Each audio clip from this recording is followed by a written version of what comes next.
suis tombé amoureux de l'instrument, de l'organetto. Un peu par hasard, je devais avoir 13 ans. Il y a un voisin qui s'est installé, qui jouait de l'accordéon diatonique. Et je suis tombé amoureux de cet instrument.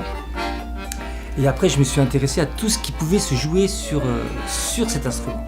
Donc autant les musiques irlandaises que les musiques italiennes, que les musiques mexicaines. J'étais à l'affût de tout ce qui pouvait se faire sur ce petit instrument. Et puis c'est beaucoup plus tard que j'ai commencé à composer. J'ai d'abord essayé de jouer un peu de tout, de faire beaucoup de stages avec des personnes comme Marc Perron, comme Riccardo Tesi. Et j'ai commencé donc à composer peut-être à l'âge de 28-30 ans, à commencer à faire ma propre musique.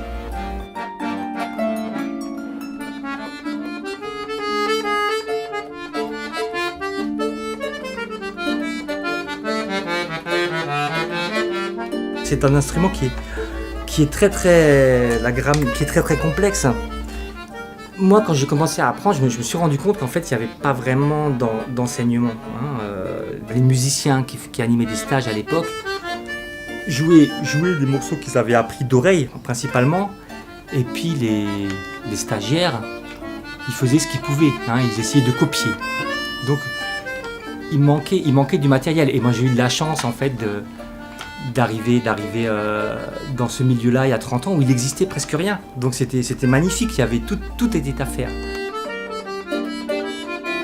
J'ai l'impression que quand on compose, bon après il y a une connaissance aussi.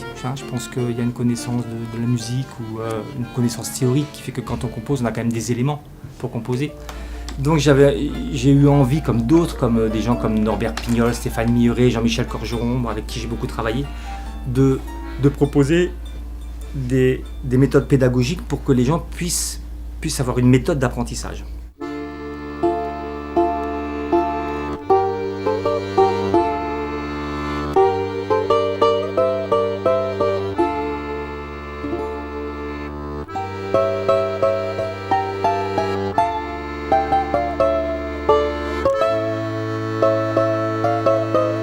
J'ai dû venir ici la première fois, je pense en 1989 ou 1990. Ça fait 27 ans. Dans cette maison, il y avait le papa de Massimo, le papa de Sandro que j'ai connu. Et pour moi, c'était la caverne d'Ali Baba. Il y a tout de suite eu un contact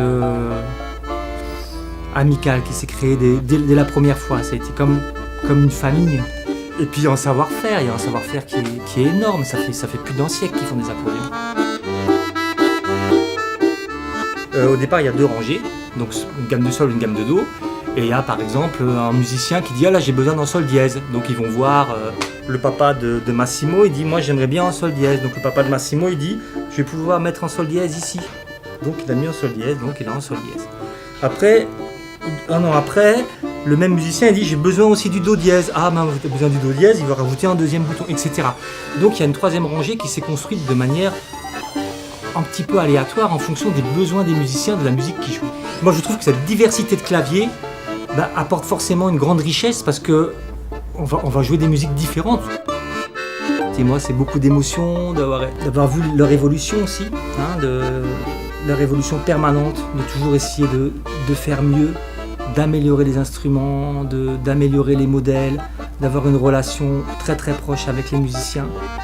Le contact, moi j'ai besoin du contact avec la personne.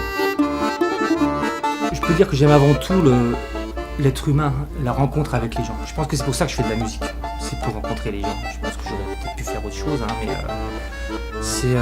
pour moi c'est le meilleur moyen de rentrer en contact et de partager avec les autres.